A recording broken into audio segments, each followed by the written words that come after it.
Hello there, and welcome to the Dear Dyslexic podcast series, brought to you by Rethink Dyslexia, the podcast where we're breaking barriers and doing things differently. I'm Shay Wissell, your host, and I'm so glad you can join us. I'm a fellow neurodivergent, and I'm coming from the lands of the Wurundjeri people of the Kulin Nation, where I live and work. And I would like to acknowledge and pay my respects to all the tribes across our beautiful country, and to all First Nations people listening today. Our podcast was born in 2017 out of a need to give a voice to the stories and perspectives of adults with dyslexia. And our voice has grown stronger year after year. We're now a globally listened to podcast with guests from all around the world. Join us for insightful conversations about living with dyslexia and other neurodivergences across all walks of life. Our special focus is on adult education, employment, social and emotional wellbeing, and entrepreneurship. We're excited to be bringing you this episode and invite you to like and follow us, or even better, why not leave us a review on your favourite podcast platform. So let's get started. Hello, everybody, and thank you for joining us again for the second part of my conversation with Gareth Robinson. I really hope you found the first part of our discussion helpful, and you can see how we got sidetracked talking about so many different things. But I think, creating small habits that don't seem overwhelming when we're in really stressful periods of life, whether it's we're going through grief and trauma, or we're having a challenge at work, or we're facing difficulties in our personal lives, there's always space for us to be providing and doing some self-care. And I think that little habits where we're not feeling pressured to do different activities can really help us manage day to day. So I hope you enjoy the second part of our conversation, particularly around the stacking. And please remember that this episode does again contain sensitive discussions about grief, loss and suicide and mental health challenges. And again, while today's conversation aims at promoting understanding, reducing stigma and giving us strategies, we know that hearing about grief and suicide can be triggering for some of you listening today. So please, if you find any of this content distressing, your wellbeing does matter, and it is essential that you prioritise your mental health above all else and consider seeking help. So remember, there's a lifeline that you can contact on 131114 or Beyond Blue counsellors on 1300224636. I hope you enjoyed this second part of our series. Thanks for listening. I've got Gareth on the line again today. We've got so involved in talking about our experiences around grief and loss and how we manage day to day, that the whole point of the original podcast was around habits. And so we thought we'd have this follow-up conversation around the habit stacker. I think I've got that right. And how we can move through trauma of all different kinds. It doesn't have to be just losing a loved one. So thank you so much, Gareth, for joining us today again. You're welcome. Thanks for having me back. I'm so pleased that we could continue this conversation, and hopefully I'll try and keep us on track this time so we don't end up having to do a third part to this series. But can you give any reflections on our conversation that we had last time? Great question. Thank you, Shay. I guess, it did. I felt it turned into a little bit of a ramble, but I was glad that we talked about how we view time being so important. And I guess when it comes to habits, and you got it mostly right, a habit stack. When it comes to habits, it does start with what's in our head and how we view the world, our perception, if you like, our view of time, how we listen to that voice in our head. So I could talk about that stuff all day. So I think that was quite a good segue into what we're talking about here today. And for those listeners who haven't heard the initial part of our conversation, were you able to talk about some of the traumatic events that led you to the work that you're doing now? Sure. Okay. We love trauma, whether it's little t trauma or big trauma. So I guess the catalyst for meeting yourself, Shay, was the loss of my beautiful big brother Ben to suicide last August. and actually got a 30-year relationship with suicide, having lost a number of other friends. And I think maybe rather than directly answering your question, I might introduce myself in a slightly different way, even so those that were listening to the last episode, there'll be some value, because I do want to acknowledge that for some of your listeners, as I share some tools and techniques to drive positive change in your life, legitimately so, you could be thinking, well, who's this guy who, doesn't have dyslexia, doesn't have ADHD? Who's he to tell me how easy it is now? And that's a legitimate concern. So I want to kind of call out that regardless of the trauma, the battles that we're fighting, we always have a choice when it comes to decisions and how we respond and whether or not we want to change.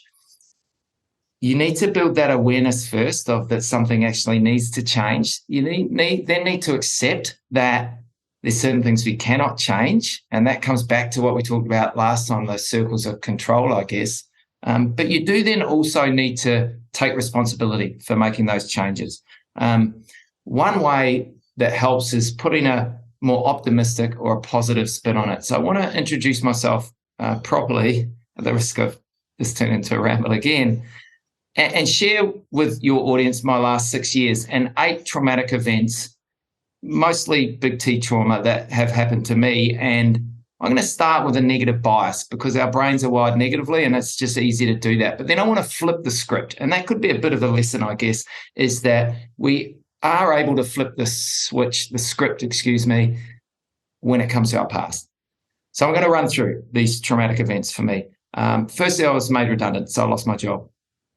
And then over a number of years, bootstrapping a startup, that startup failed and cost myself, my brother-in-law, and my family a reasonable amount of money in that commercial failure.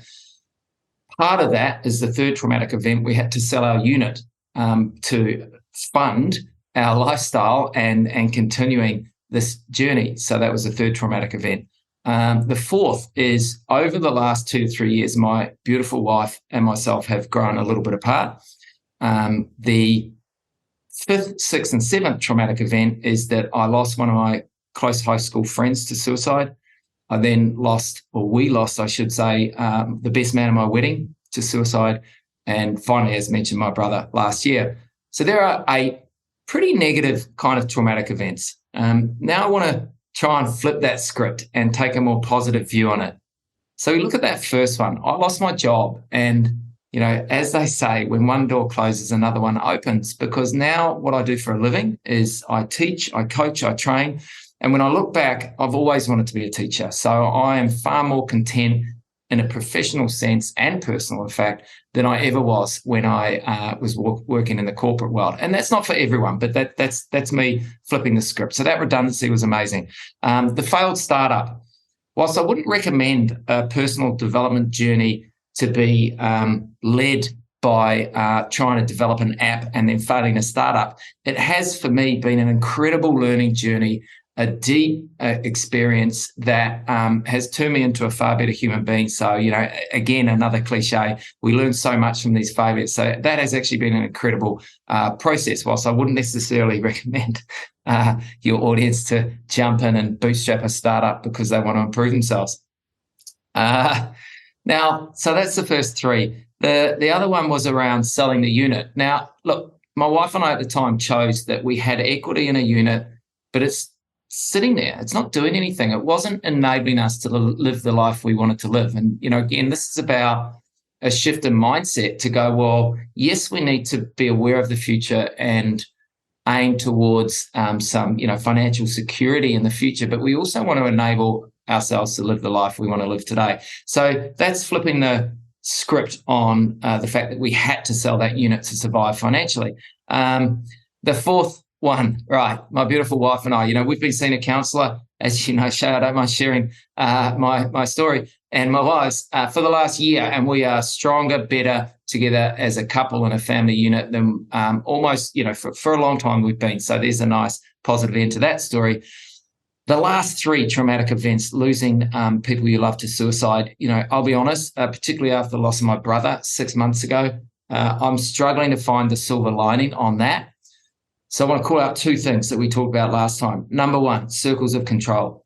Like those traumatic events were outside of my control, so I need to be careful about attaching myself to them and the grief I feel that is involved with that, and certainly from a blaming point of view. Number one. Number two, you can always turn an obstacle into an opportunity, and it may simply be how you react and how you support your family members, your community in the event of such a traumatic experience. So yeah, those are the two kind of small at this point, but opportunities from those obstacles. So that I shared that, by the way, just I guess to let everyone know that we all have trauma of whether it's little t, big T, and because I don't have dyslexia or ADHD, it doesn't mean that I don't overthink, that I have anxiety, I suffer from the imposter syndrome sometimes, but I work hard, partly through my habits, to ensure that I am flipping the script as much as possible. Wow. And you thought you were going to talk about habit stacks. So, yeah, I'll stop there. Hopefully that made sense to everyone. And, I'll pass it over to you, Shay, now. Well, I just want to say thank you for being so open and vulnerable in all the conversations we've been having. And I think that, it will resonate with our listeners, regardless of whether you're dyslexic or not, because we've all faced different types of traumas in our lives. And so I think it's really valuable conversation that we're having to, I think, also normalize that we all go through these types of challenges in life. And even though we're dyslexic and we might have higher risk factors for these challenges, that it normalizes that this is happening for everyone. And I think the most important message from our conversations is around how can we reduce that impact and try to put strategies in place to look after ourselves. Because I worked out after our conversation, been trying to think of what my word was for the year. And I really think it's around self-care. So I'm really glad that we're having these conversations and highlighting the importance of self-care, particularly, I think, coming out of COVID, which was a huge trauma for everyone, and that there are lots of things we can put in place to help us with our self-care. So, yes, so now we will learn some self-care strategies. That's right. And just, I've been learning about loving kindness meditations, and meditation mindfulness being one of the kind of what we would call some critical habit types we need to focus on. And yeah, that self-care is so important. And for me, there's a bit of a paradox there as a white middle-class man, and in this kind of competitive society we often exposed to and live in, that loving yourself can be a bit of a challenge. And I think back to the conversations I had with my beautiful big brother, Ben, who, that was, and I'm glad you mentioned this, so that was a key issue for him and very hard to understand when you're not in someone else's head, which we never are, that on the surface, he should have loved himself more and taken more self-care. For some reason, he wasn't able to. But look, I'm going to transition because I'm conscious I do tend to overthink, as I said before, and can overtalk. So let's jump into habits. And the real question is, why is it so hard to make positive changes in our life by embedding healthy new habits? And one way of looking at this is there's kind of three key problems, all right, which I want to briefly highlight. And then I'll go on to the two main discoveries my co-founder, Jeremy Horn, and myself discovered as we were building out ThriveWrap and what is now called 5 Habits. So the first of the problem is something I covered already, this negativity bias. Some scientists will tell us that the mind is a little bit like Velcro when it's looking at negative experiences, but like Teflon when it's looking at positive experience. So think about that. Velcro, very sticky. So we have a negative experience and we remember that, right? We can catastrophize it. We can turn it into this bigger event. And then those positive experiences, we just let go, and I'm not sure about your listeners or yourself, but I know I'm guilty of that sometimes. So that's our first challenge around changing bad behaviors and embedding healthy behaviors is we have this negativity bias built in, many of us anyway. The second problem we discovered is that over half your life you spend talking to yourself. Not necessarily out loud, but so this is this self-talk or inner speech, as some scientists will tell us. And it's dangerous when you have that negativity bias, because often, as most of your audience will probably know, that when we talk to ourselves, it's often negative self-talk. So that, again, is a challenge. I can't do this, it's too hard, or I lack motivation. And by the way, that's one of the myths with habit creation is you can't rely on motivation because it's a slippery, nasty little devil. So you want to take some simple steps to reduce the need to motivate yourself to embed those healthy new habits. So that talking to ourselves, the negativity bias, those are real challenges or problems with driving positive behavior change in your life. The third one is that up to 90%, depending on the science you believe, between half to 90% of your daily activities are habitual. I'll repeat that. Between 50 to 90% of your daily activities are habitual. So what that means is you're on autopilot for a lot of the time, as am I. And so, again, that makes it hard to drive positive change in our lives.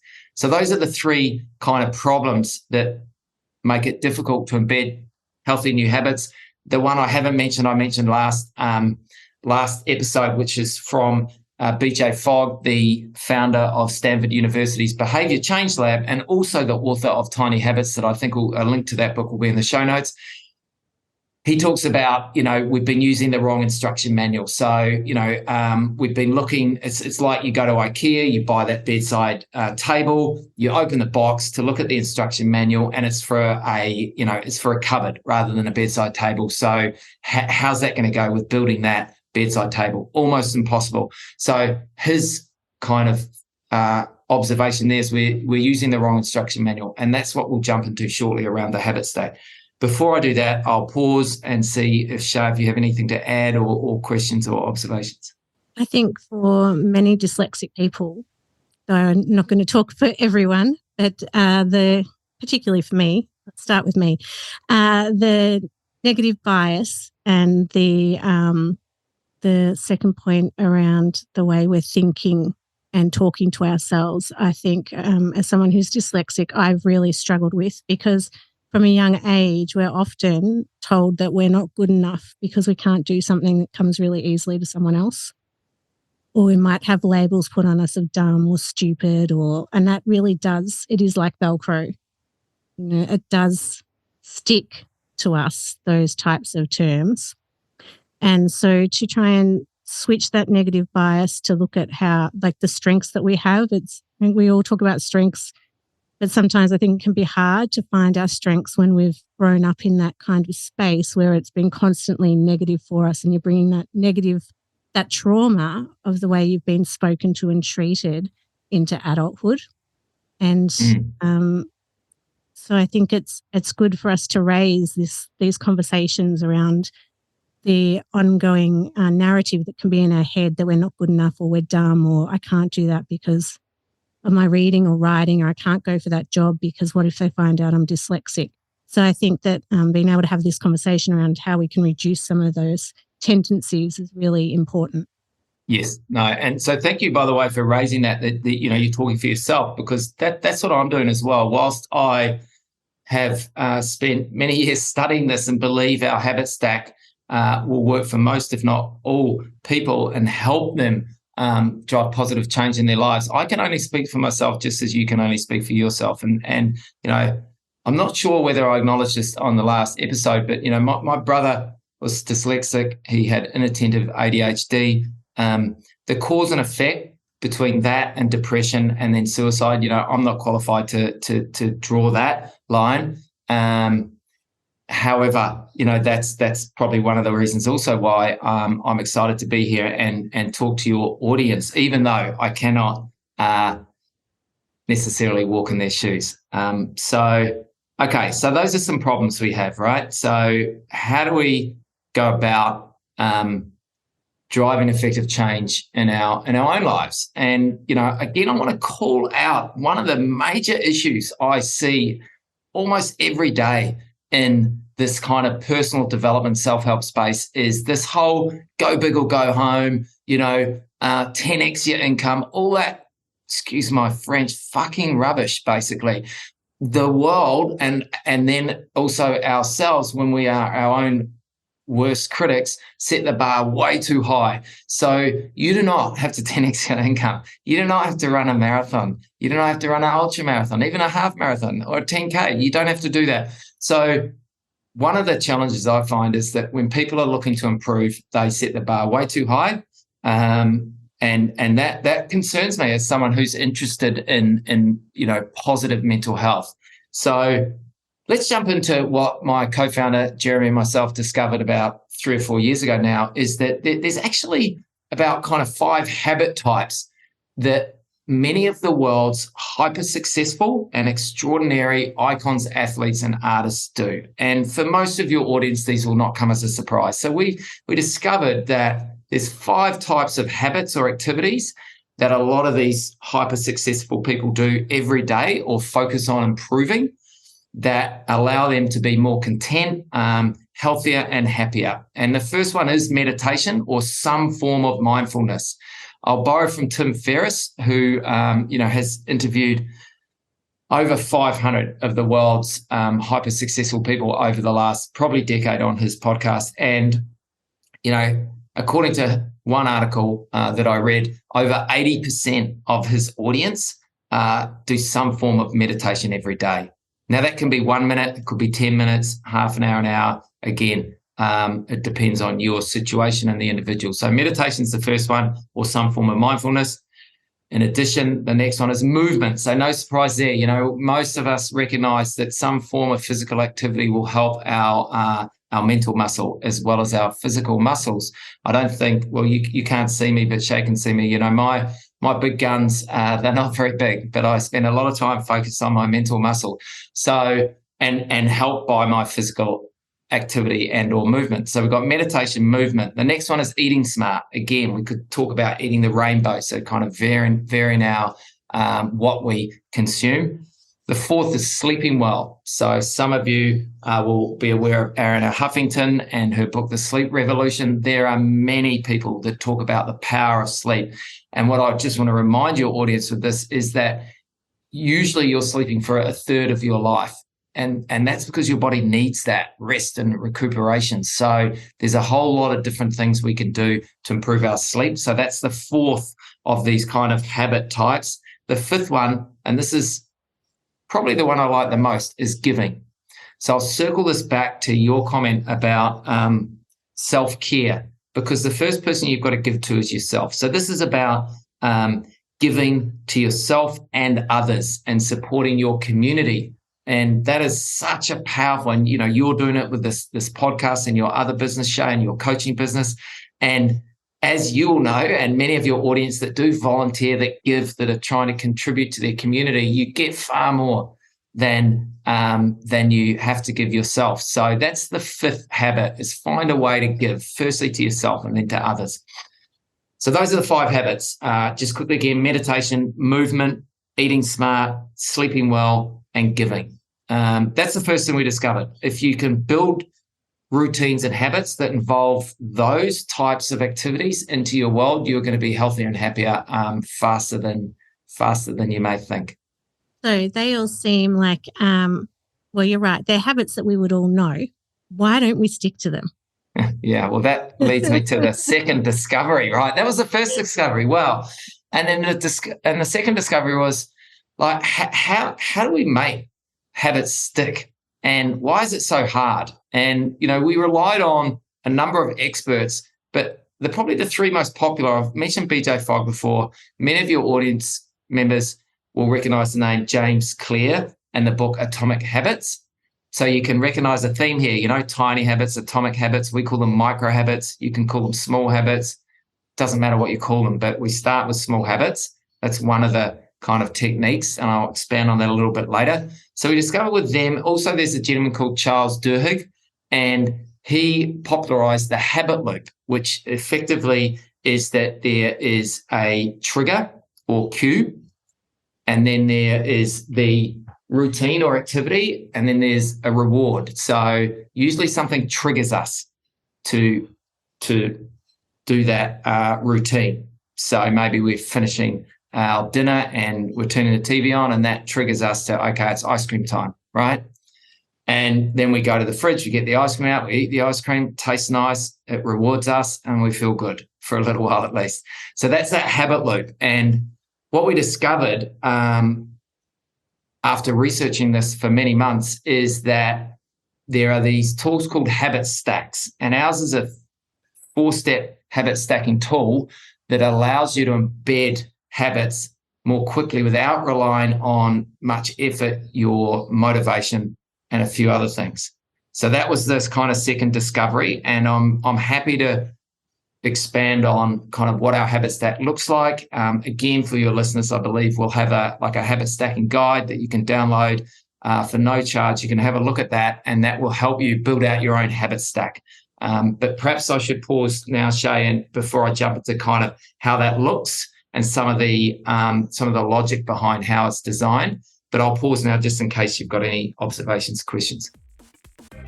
At Rethink Dyslexia, we are doing things differently. As a global leader in creating inclusive environments for adults with dyslexia, our commitment is to provide individuals with opportunities to live healthier, happier, and more connected lives. Through our range of tailored services, including coaching, learning and development programs, consultancy, and training, we're helping dyslexic individuals, businesses, and organisations to better understand and support their dyslexic employees. So if you're looking for insights, inspiration, and expert advice on dyslexia and how you can provide inclusive practices and environments, then head to rethinkdyslexia.com to find out more, or book your free consultation today. I'm very excited to learn the embedding, because we're told all the time that we should be doing all these things. And well, for me, meditation now is becoming a non-negotiable, and trying to get to Pilates twice a week as well, because for me, it's that whole concept around my word of being self-care. Shouldn't be a word, should it, for the year? But I needed something to help break my bad habits and motivate me. We weren't going to change the word motivation. But it's a great word, Shay. And, I'd suggest you put it up somewhere if you haven't already. That is obvious, create a visual cue. So it's on a wall, on your fridge, wherever it may be. So it's reminding you of the importance of that word to you this year. I think because I've given myself that word, then when I say, I don't want to go to Pilates or I shouldn't meditate, I it then comes to me, well, what am I trying to achieve? And because of my mum dying so young, it's been driven home really this year around making sure that I am doing that self-care. But it is hard to stick at it. So I'm very excited to learn how to better embed these practices that I love. Sleep is not an issue. That I do consistently. And if I had my way, I'd have a nap every day. So that's one thing. And that's a non-negotiable for me. I have to sleep. I can't function. So that one is not even a question. That's something I do constantly, which is good.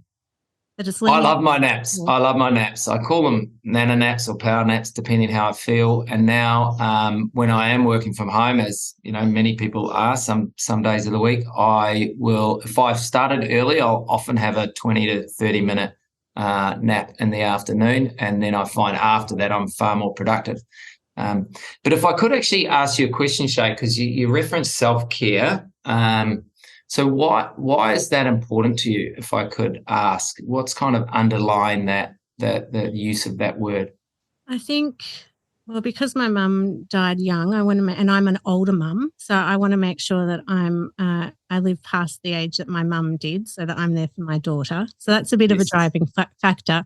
But also, when you're going through a traumatic event, your opportunities for self-care start to drop. So, because my mum was dying, we were with her all the time. So, you're under a stressful situation. So sometimes you go towards your bad habits. For me, I like to have a glass of wine at the end of the day. Mm-hmm. And so when you're having one every night that you're not managing as well as you can, but you slip into those bad habits. And so this year I really wanted to focus on regaining some control probably around looking after myself. And if I'm not looking after myself, then, it's what we talked about last time. I think about putting the oxygen mask on before anyone else. You've got to do that first. And that's really resonated with me. And for my business as well, if I'm not looking after myself, then I can't do the work that I want to do, which then helps support my family, which helps my mental health. And that's probably a long-winded answer, but they're the main reasons. We love long-winded answers. I do. Now, thank you for that, Shay. I asked you that question because, one of the things that it reminded me of is what's so important with habits when we're trying to create a new habit is it needs to be what I would call purpose-led. James Clear calls them identity-based. Okay, it's the same thing.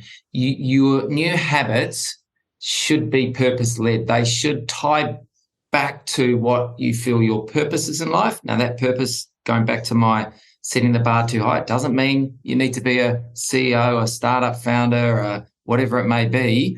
Could just be your purpose is to create the best family environment for your kids and your partner, whatever it may be. But we tie our habits to our purpose or the person we want to become.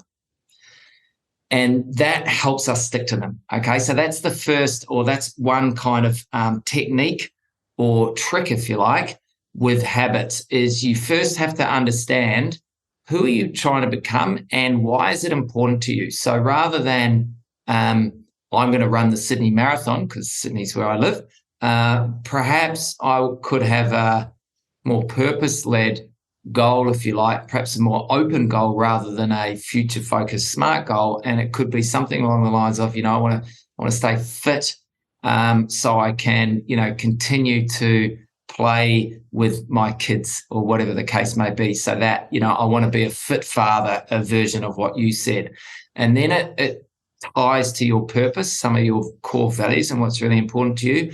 And then we remind ourselves of why we're doing that. And then it makes it easier to wake up for that 6 a.m. Pilates class or whatever it may be. So just to hammer that point home, purpose-led habits are powerful habits. And that's the first tip, if you like. That's not how we stack them together. That's not the tool, but you need to find purpose-led habits. If you don't know what your purpose is, you can reach out to me. But there is a lot of collateral and content that helps people uncover their purpose. I would like for your audience to, again, just reinforce the point that most people think purposes are, either this massive big thing, I want to save the world, or it's about what they do. And that's wrong, in my opinion. Purposes are about how you want to live. They're tied back to your core values, to the kind of person you want to be and how you want to be remembered and or behave versus I want to be a CEO, I want to have a holiday house on Palm Cove or whatever it may be. Okay. Purpose-led habits, super important. Another important element to habits is, you heard me say this before, atomic, tiny, micro, doesn't matter.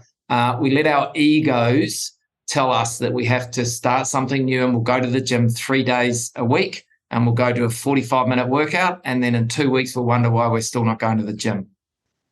I can put my hand up. Most of us have done some version of that in the past. What BJ Fogg, James Clear discovered is that the smaller you make your habits, the less likely you need to rely on motivation, the less friction there will be. Because if your habit, I'll give you an example of one of my habits, okay? It started out with 30 jumping jacks every morning. That's one of my micro habits. That takes 20 seconds. I've been doing that micro habit for the last 3 years, okay? It's part of a habit stack. The only time I haven't done it is when I injured my ankle and I couldn't do jumping jacks. But I've stuck to it because it's small and it actually does help. So we're the purpose-led and the micro habits, okay? I'm going to pause now before I jump into the kind of 3 steps in creating this habit stack, just in case you have anything to add, Shane. I think that I like the micro habit and how we can implement that. I think because we're so busy and then we punish ourselves if we haven't gone to the gym 3 days a week like we've committed, or gone for those runs that we said we we're going to do. So I think putting in micro habits, like I can't see myself doing 30 jumping jacks, but I can definitely see myself trying to just make sure I do my meditation every day as a starting point instead of only a couple of times a week. 100%. And, again, if anyone downloads the PDF, you'll see when we look at meditation, it could simply be like a 1-minute child pose, or you could do a 2-minute body scan meditation. Like, we keep them really short. Ideally, your full habit stack of 2 to 4 habits takes no more than 2 minutes to start. That doesn't mean that you don't build it out over time and perhaps it becomes a 10-minute morning routine before you shower or after you shower. But to start, you've got to start small or micro, ideally under 2 minutes for all your habits combined. And we stack them together using implementation intentions. And I'll jump into that shortly, because then what happens is that kind of almost your base. So what happens in a month's time when you're away for a weekend to a friend's engagement party and you're in a hotel and the room's a bit small, you don't wake up and go, oh, I need to go to the gym for 45 minutes, and then you don't because it's too hard. But right, I'll just do my 2-minute habit stack, and I can do that in the room hallway or whatever it may be. So that's one of the reasons we keep them really small or micro, because it helps us stick to them. And then even in future, when maybe as I'm doing 60 jumping jacks, I do 30 push-ups, I have my glass of water, I do my stretches. But sometimes all I'll do is 30 jumping jacks and 5 push-ups, and that'll be it, because for whatever reason. And that's okay. One of the things that some of the experts will tell us is it's okay to skip a day, and I would agree. Do your best not to skip 2 days in a row. So when we're embedding healthy new habits, we're building in some time into our routine, hopefully less than 2 minutes.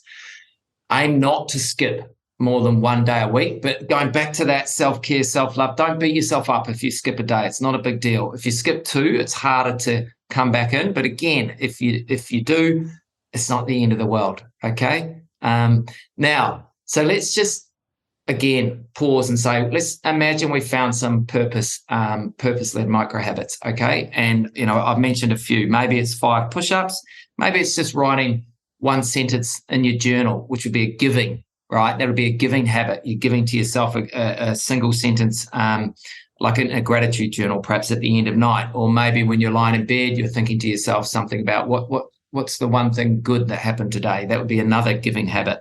So yeah, there's many, many things we can do there. So we found some purpose-led micro habits. Maybe we have 2, 3, 4. Now what we want to do is see if the order, or we group them together in a particular way. Does it make sense how they're grouped together? If you can't find a way to group them together, that's okay. We then move to the next step, which is creating a spark or a trigger. So if you recall when I talked about Charles Duhigg and his habit loop, every new habit starts with what he called a cue, and often people call them triggers. I call them sparks, okay? So a spark or trigger, all it is an everyday activity that you're already doing. And it becomes the spark for your habit stack. So once you've got your habits that you want to embed, maybe we've got 3 as a very common kind of number, all combined under 2 minutes, then you find a spark. It could be brushing your teeth. It could be getting out of bed. It could be making your morning cup of tea. It could be after you pick your kids up from school. It could be before you turn your computer on, or after you've turned your computer on. It could be when you arrive at the office. What you'll find when you go through this process is there will be a kind of an obvious spark for you, often tied to the time of day when you want to do this. Now, speaking of the time of day, there is quite a lot of research around mornings being fantastic to create that kind of simple morning routine. Many of your audience members would have heard of the 5 a.m. Club, and there's the Magic Morning by, I think, Hal Elwood, and there's a whole lot of content and research saying that you want to create a small morning routine, okay? And so I would say, great if that works for you, but you don't have to do it in the morning. You can embed it anywhere. Depends when you are usually doing your spark, okay, or your trigger. So we've got micro habits. They're purpose-led, i.e. they're helping us become the person we want to be. They're tied to our values, what's really important to us. we found a spark. For me, it's brushing my teeth in the morning for my morning routine, right? We found a spark. Great. Now we look at those habits and we look at what would make sense to do the first habit as an example. So I have some stretches now in my morning routine. I'm not going to do them straight after brushing my teeth. Instead, what I'm going to do is have a glass of water. So that's my first habit. So what we're doing now, and again, for your audience, check the guide out, because the habit stacking guide and tool will walk you through all this probably more easily than I am. So what we do is we create implementation intentions, and that's a psychological tool. It's an if-then statement, right? If I'm brushing my teeth, then I'll drink a glass of water. And this is one of the techniques how we help kickstart that routine and continue to do it, because what we're doing is we're creating that if-then statement, right? If I am making a cup of tea, I'm going to do 10 jumping jacks, or, I'm going to do a 1-minute breathing exercise, whatever. So you have an if-then statement. So mine, as an example, is if I'm brushing my teeth, I'm having my glass of water. My second habit are my jumping jacks or star jumps, depending what country you're in. So it's we stack. These are why these things are called habit stacks. You stack your implementation intentions one after the other. So my first habit, brushing my teeth, that's a spark. So the first new habit is a glass of water. And then for my second implementation intention, it's once I've had that glass of water, or if I have a glass of water, then I'm going to do my 30 jumping jacks. That's the second stack or implementation intention, stacked after the other. And then the third would be, after I've done my jumping jacks, I'm going to do 20 push-ups. And then after my 20 push-ups, I'm going to do my stretches, or whatever the case may be. When I started this quite a few years ago now, it was the water, the jumping jacks, and the push-ups. And now I've added my stretching routine into that. So that is what we call that is what we call stacking our implementations one after the other. Okay, I'm going to pause because there's the one critical step, which is called celebrating. I'm going to pause before I jump into that, just in case you have any observations or questions, Shane. I like the if, then, when. If, then. Yeah. Right. It's psychology. All of this is psychology, and that's why we always start with the head, and that's why we went down that beautiful rabbit hole last episode around the power of our mind and not listening to the voices in our head, because actually we need to be very cognizant of that. That's why I started this episode with again, flipping the script, if you like, because unfortunately that chaotic monkey mind, as the Buddhists tell us, it's our worst enemy for many of us anyway. So yeah, the if then is a way to help with that.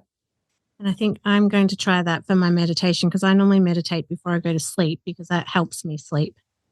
So I will do that. If I'm going to sleep, then I will meditate to make sure I start doing it more consistently. Yes. And look, that could be your stack. That could just be, that's a single implementation intention.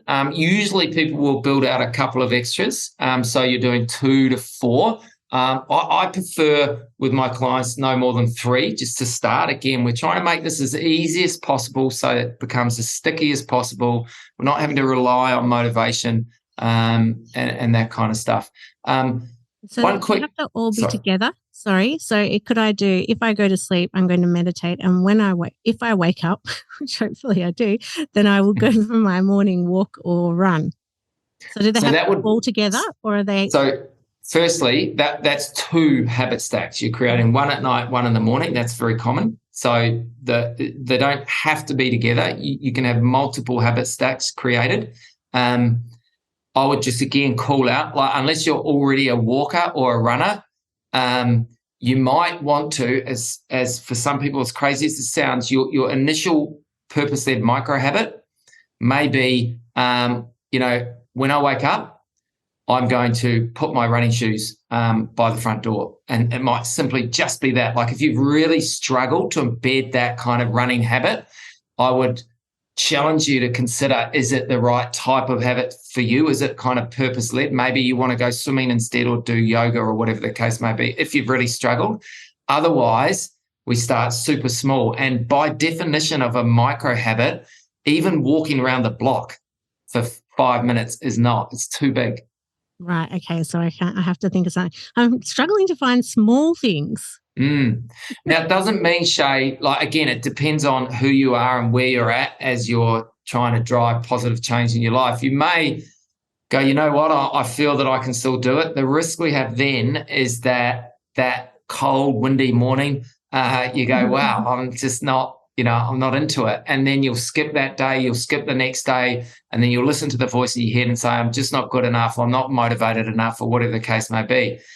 So we build up, obviously, we rely on compounding interest, and we build up over the weeks and months. So it becomes, and you become that runner or walker. If you're already along that path, no pun intended, then you can jump in with the longer habits. But if we're trying to create a new habit or a new routine, we're insistent on keeping it micro. It could even just be for the first week.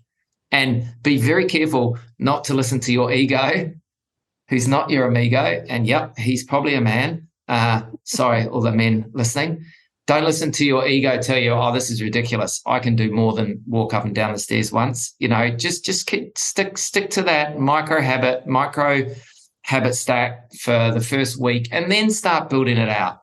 And what happens then, you can always fall back on it if you're going through a rough patch, perhaps. Yeah, that's good, because we start to put pressure on ourselves as we build. But I like the thought of, if anything, you're just doing your 2 minutes. You're just committing to 2 minutes. Yep, that's right. And, my morning routine is longer, but sometimes, as I said, it goes back to, 90 seconds, 2 minutes, for various reasons. The other thing, if we're talking about kind of times a day, I'm conscious I do need to highlight celebration moments as well. That's the kind of final step in our 3-step habit stack. So a lot of people that are trying to start a morning routine, and I'm sure many, again, I keep repeating this, but I'm sure some of your audience have heard this as well. We start the night before. So what you do is you get your clothes out, your gym clothes. So you're trying to reduce the friction or the barriers for that change. I mean, I know myself, because we live in a unit, and with my stretches, one of my barriers is that we don't really have a great space in the unit that I can just have a yoga mat and a roller and a towel just set up. So it sounds to me, when I say it, it seems a bit ridiculous, but it's true. Just purely the fact of me having to grab the roller, grab the yoga mat, walk into the hallway, roll it out in the lounge room, because my beautiful wife doesn't want it left there, then that's friction, and that means I don't do it nearly as much as I should. So again, that's something we need to be aware of. There's so many different options for micro habits, again, based within those kind of 5 kind of habit types. I'd love to be able to point your audience to our website or the app, but right now, everything's kind of been put on hold from so I don't have a lovely deliverable. The guide, though, the PDF guide, that will help people, because it's got probably 30 different types of habits that you can be inspired by. And it also walks you through, again, some brainstorming exercises to come up with those habits. But I want to talk about celebration moments. And I have borrowed this directly from BJ Fogg's, his technique, and not everyone does this, but we want to celebrate as well. So once and this will sound crazy for some of your audience, and that's okay, once you've had that glass of water, you got to celebrate. Now, your audience can't see me, but I just kind of clench my fist, where you can go, yeah. Like, you've got to find, this is a bit crazy, Americans are much better than us, than the Aussies and Kiwis. You've got to find a genuine, small celebration moment that you add to the end of your implementation intention. And what that does is it doesn't trick your mind necessarily. And again, I'm not a psychologist, but I am a habit expert. You celebrate genuinely with, it could just be a smile or a raise your hand or a little clap or a little yes or something like that, or a little jump. It's up to you, or a song and dance, whatever it is. A little celebration moment at the end of each implementation intention. In a way, it convinces or tricks your brain It's that reward. Remember Charles Duhigg's habit loop. We've got our trigger, which is in our world is our spark. Then we've got our routine, which in this habit stacking tool, that routine is perhaps that glass of water after brushing your teeth. Then we've got to reward ourselves for having that glass of water. So we go, yeah, good stuff. I smile often because I'm having a glass of water in the bathroom. This is where I do these exercises, believe it or not. So then we go, yeah, great, or smile. And then you go on to your next one. Okay, I've had my glass of water now. Now I'm going to do my jumping jacks. Now it's about 60 jumping jacks most mornings. And I smile at myself. That's my celebration moment at the end. And then I do my push-ups. And then I do a bit of a kind of fist clench. That's just the one that seems to resonate with me. And that's my first habit stack done. So I've had a glass of water. I've done 60 jumping jacks or star jumps. I've done 20 push-ups, sometimes more, sometimes a little bit less, but that's okay. And I've celebrated after that stack. And honestly, that is actually the one habit stack and routine outside of some of my more kind of mental health focused ones. But that's my one kind of physical movement based habit stack that I've actually stuck with through thick and thin, through all those traumatic events in the last 5-6 years. And I know that one of the reasons why I've done that is because the purpose has almost been lost on me now, to be honest. It's just fully embedded in my routine. Like wherever I am, I do it. And it's less than 2 minutes. So I'll be doing that for the rest of my life unless I get injured. I can guarantee it. I love the celebration part. And yes, it does seem a bit funny to pat yourself on the back for drinking a glass of water. But I do know that when I go for a run, which is becoming more frequent, when I get up to the top of the hill, I always give myself a yes, because it's hard. And so to know that I've done it again and again, go yes. So when I get to the bottom of it and I think, I can't do this, and I remind myself, actually you can, and you've done it now a few times. And I do. At the top of the hill, I do a little jump and go, yes, I did it. And then I keep running. And I'm like, yes, that does change your mindset. I think as well that, and I don't know because I'm not you, obviously, but I think sometimes that laughing at ourselves a little bit, and I can imagine, I can literally see you doing it and then having a bit of a chuckle and keep on running. But I think, again, often as, big serious adults, we treat ourselves too seriously. So, I think being able to laugh at ourselves is important. I'll also just draw on what you said and go back to those 3 problems that I talked about at the start of this episode. And one of them was this negativity bias. So those celebration moments are trying to offset, right, reprogram that negativity bias and that negative self-talk. So I know, silly, right?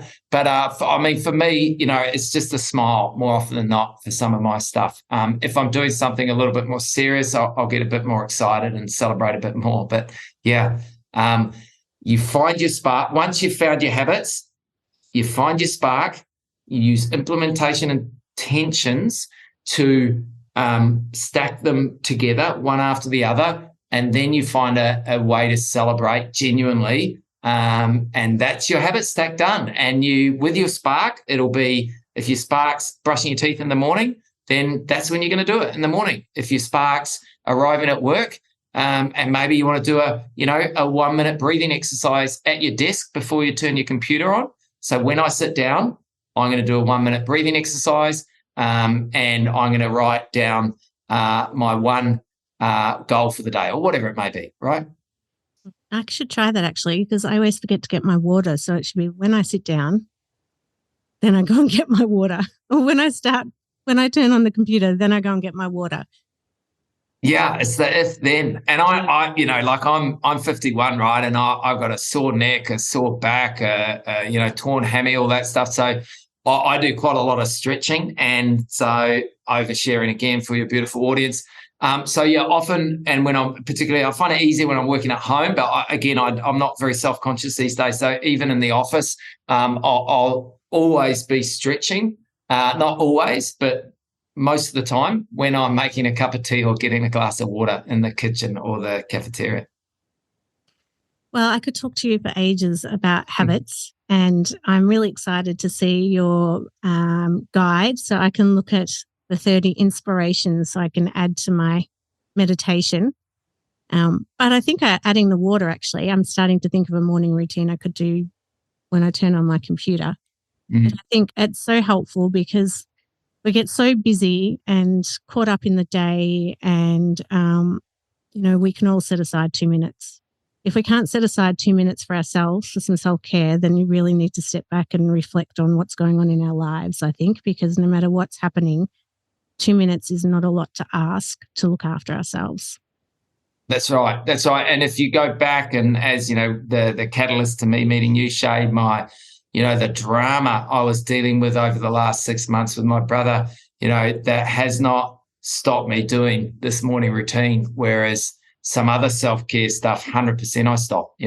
And that's one of the very valuable elements to these micro habits and these habit stacks is you can, no matter what's happening in your world, usually you can do them because you're not having to rely on a lot of equipment, a lot of time, a lot of energy and motivation, which sometimes just isn't there.